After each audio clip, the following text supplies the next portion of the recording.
New York, May 29. Reuters, a spike in harassment of Asian Americans since the coronavirus pandemic began has led community activists in the United States to fight back, forming street patrols, rallying on social media, and supporting each other online. Asians of varying national backgrounds have suffered a surge of attacks this year, which activists linked to the pandemic's emergence in China.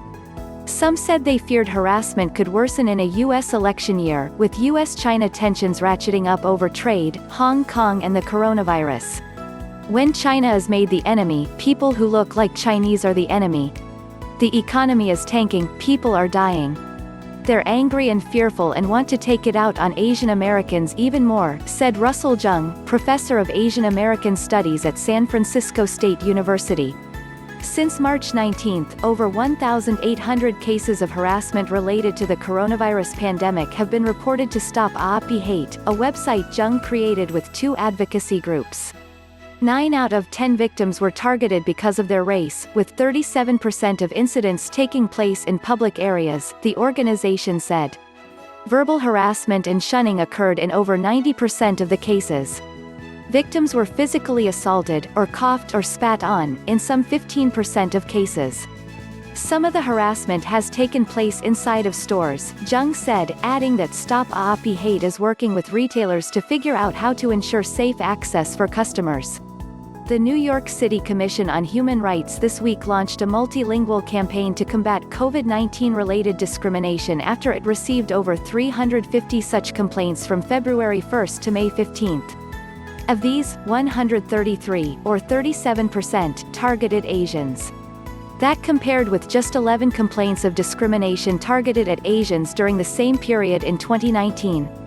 The FBI has warned of a rise in hate crimes against Asian Americans since the coronavirus pandemic began, according to media reports citing internal documents. Solidarity on streets.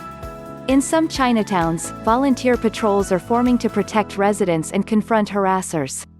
The Guardian Angels, with patrols in over 130 cities worldwide, are recruiting in U.S. Asian communities for the first time in 41 years.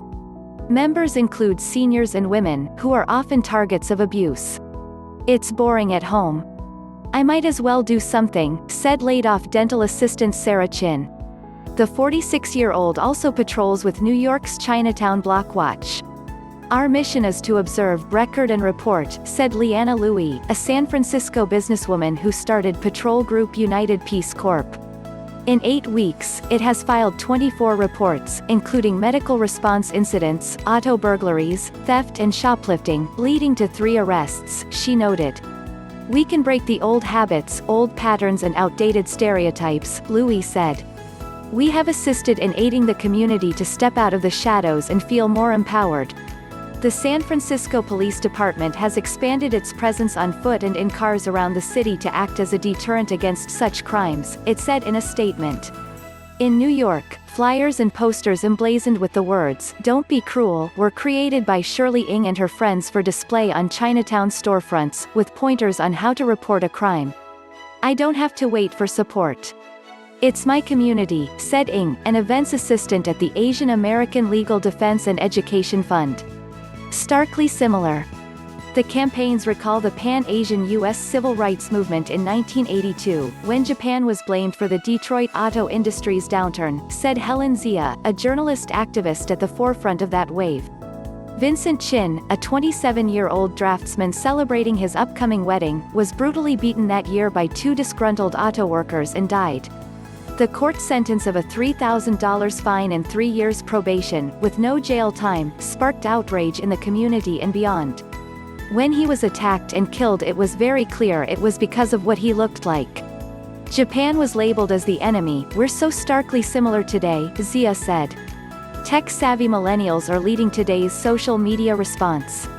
My generation has no problem being loud, digital entrepreneur Bing Chen, 32, said at a virtual rally by nonprofit Act to Change on May 18, Vincent Chin's birthday.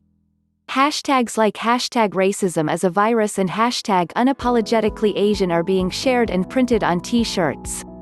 #HATEISAVIRUS, created in late March by 3 millennials who connected via Instagram, is now a nonprofit organization.